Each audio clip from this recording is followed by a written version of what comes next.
السلام عليكم صاحبيال سو دhowaada صاحبيال in halkani waa Sam Smarty anna waan nahay saaxiibkina صاحبيال muuqaalkan maanta waxaan uga hadlaynaa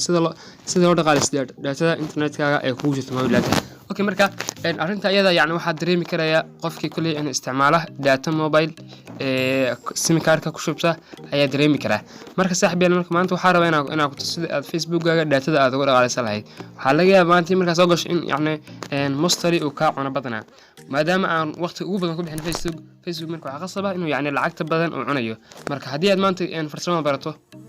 maanta ka bacdi kama cun doono Facebook lacag data aad ku shubatay kama cun doono had yar ayuu ka cun doonaa marka saaxiibayaal si arintan aan u filino marka intaan gudaha gelin arinta sida caadiga fadlan channel-kana subscribe dad nagu subscribe sidoo kale hadii aad nagu subscribe-tayna sidoo kale subscribe ku ri saaxiibayaal muuqaalkana bal aynu like saarno si YouTube u gaarsiiyo asxaab kale sidoo kale wixii ra'yigaaga ama muuqaalkan kaga baxay ama wixii su'aal aad inoo hayso inagu reeb hal commentiga oo u furan yahay okay hadaba aan Facebook gudaha u galo Facebook markii aan gudaha u galo waxa uu keen doonaa wajigan markuu sida ay keeno saaxiibayaal waxaan dooran doonaa halka sare ee ay ku qoran tahay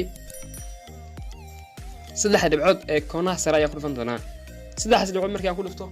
waxa uu keen doonaa yani halkani ayuu keen doonaa oo ah sida caadiga aan naqano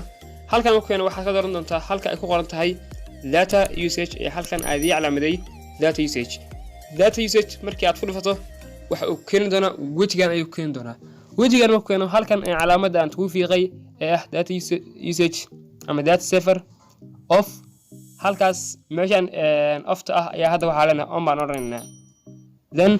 waxaad aragtaa marka inaan hadda meel on dhahay marka waxay ka dhigan tahay meeshaas marka aan on eri in Facebook datada uu iga cuni jiray marka horete in